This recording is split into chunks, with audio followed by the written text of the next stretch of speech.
This is a Canon PowerShot G5 from about 2003.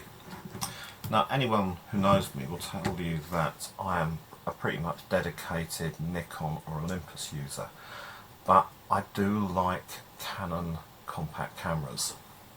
My favourite of all has to be this one, the Canon G9, but more of that at a later date.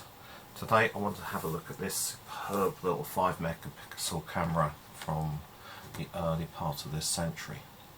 The first thing I notice about this camera is that it has an f2 lens. The zoom on the lens is about a 4 times zoom lens, fairly standard. If I look at the top dial, the thing I notice immediately again is the fact that you can put an external flash on it, which is nice because the internal flash is actually quite tiny. We have got on the control dial here, we have 2 custom modes. We have manual, we have aperture priority, shutter priority, program, and I don't know what I'm doing, so I'm going to use the green button. Then we have a number of pre-programmed custom modes such as portraits, night, fairly standard. When I turn on the camera, it begins to show its age. Nice little sound. But the lens doesn't automatically extend until I press the shutter release. And then, as you can see, it tends to move quite slowly. On the back we have quite a small screen, but it is articulated, so I can move it around, and of course if I want to protect the screen I can fold it up like this. Flash controls, red eye controls, macro focus, white balance, manual focus. I can control the menu settings, pretty much what you'd expect. It's a nice little machine.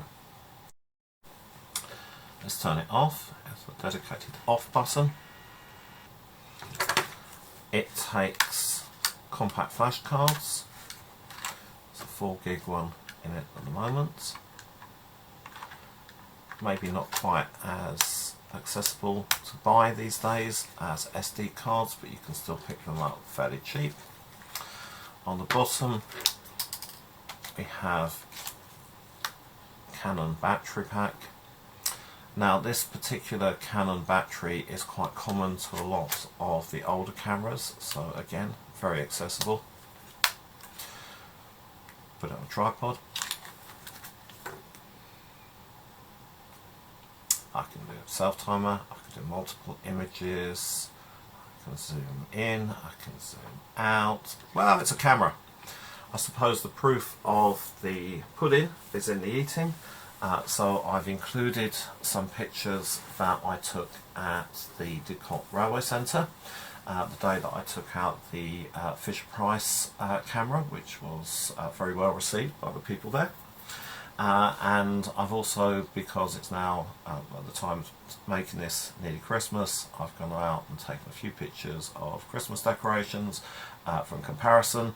It's not a camera I would use every day, but it is a camera that is perfectly usable. I like it, I kind of like it a lot. I don't like it as much as the G9 though.